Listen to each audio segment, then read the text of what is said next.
And former McDonald's USA CEO and former Famous Dave CEO Ed Rensi. Ed, thanks very much for joining us. A lot to get to with you, but I want to first kick it off with Disney's path forward here. How to deal with the PR fallout following this crisis as an individual who's led a giant company, McDonald's, for so long. How do you approach such a tragedy? Well, any institution or business needs to have a crisis plan. And just like the Navy SEALs, they need to rehearse all different scenarios. They need to do threat assessments, risk management, risk mitigation, make sure they have a team, and then confess, communicate, and do everything they can to bring forward honest, truthful statements about what happened and not to open their mouth till they know the facts. This is a horrible tragedy. 45 years experience. It never happened before.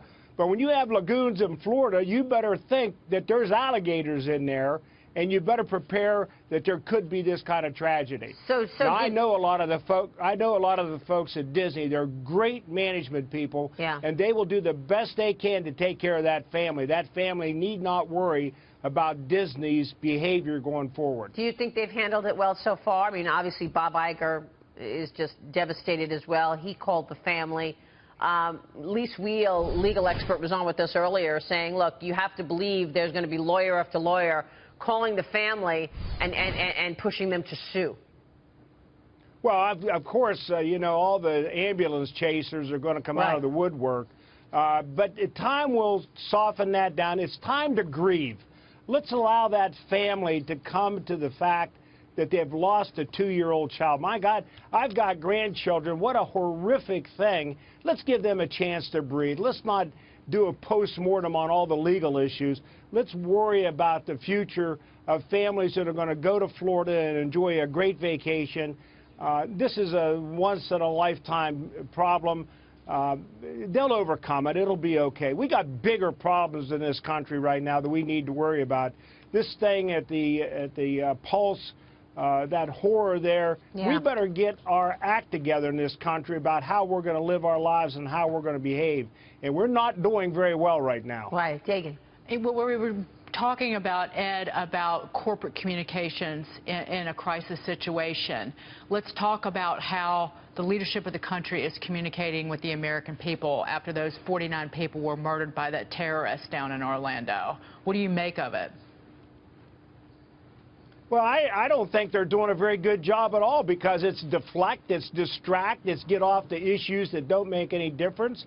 You know, you could talk about the strictest gun control laws in the world. Look at France. They're tough as nails about that. It didn't stop a bad guy from going into a policeman's house and creating an assassination and doing it on Facebook. Come on. Let's get real about the issues here. It isn't about gun control. It's about how we're going to manage our public safety.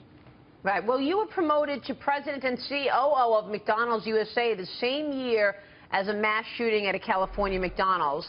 That left 21 people dead. That was the 6th deadliest shooting in the U.S. How did you deal with that? Not very well. Psychologically, it was one of the worst things I ever went through in my life.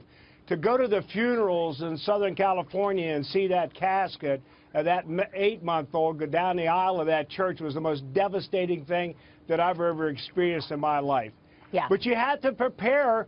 We got a lot of mentally ill people in the world. And you look at this guy in Orlando, you look at that guy in San Ysidro, they were mentally ill. And we have no capacity in this country to deal with psychopaths and the mentally ill. Our mental health institutions in this country are despicable. We need to start dealing with this stuff in a real way. Should the candidates be talking more about this, Ed? I mean, you know, when you look at the presidential race right now, it seems like it's shaping up to be all about national security, about the economy. Are we talking about the right issues that are important to the American people? No, I don't think so. I think our ruling class is all about self-preservation. Hillary's talking about, you know, whatever she's talking about continually. Trump is nicknaming all the candidates. I don't like what either one of them are doing. We should be more sophisticated.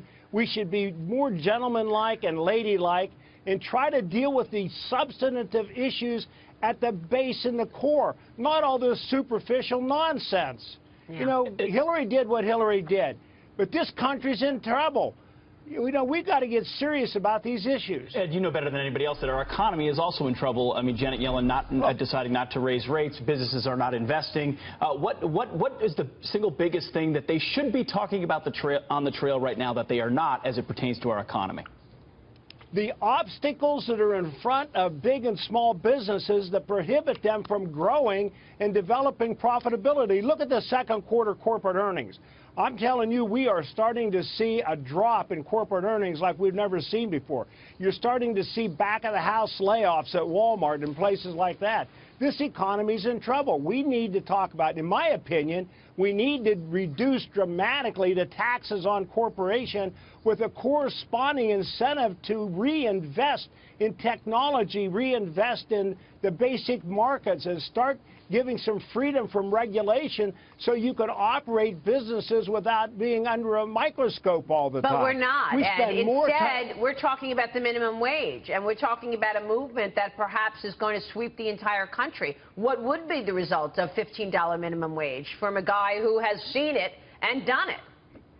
Well, there's a lot of aspects of that. But first of all, the minimum wage debate in this country is not about the minimum wage. It's about buying votes from people that are desperate to have jobs. The minimum wage is inflationary. It was never meant to be a career wage. It's meant to be entry level. Take it to $15 an hour universally. Prices are going to go up. There's no way to avoid it. Companies will survive. The weak will go away. The middle will get weaker, and the strong will figure out a way to manage it. And when I talk about robotics, I'm talking about substituting technology for people.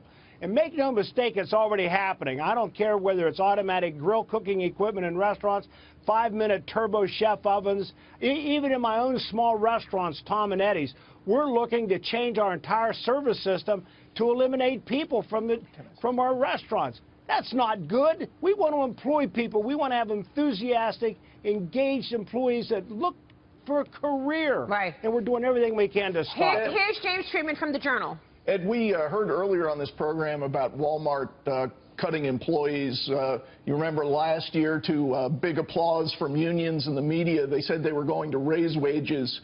A lot of this minimum wage pressure. Do you think that's related to their layoffs today? Well, of course it is. How could it not be? First of all, Walmart wants to be a good corporate citizen.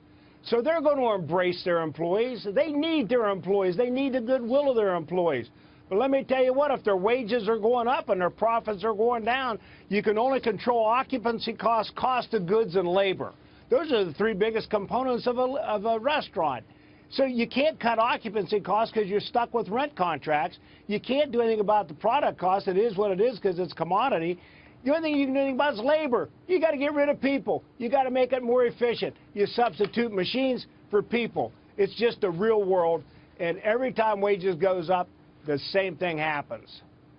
Ed, great insights from you as always. Thanks so much for bringing such value to the show all the time. We appreciate your time this morning. Thank you. We'll see you soon, sir. Have a good day. You too.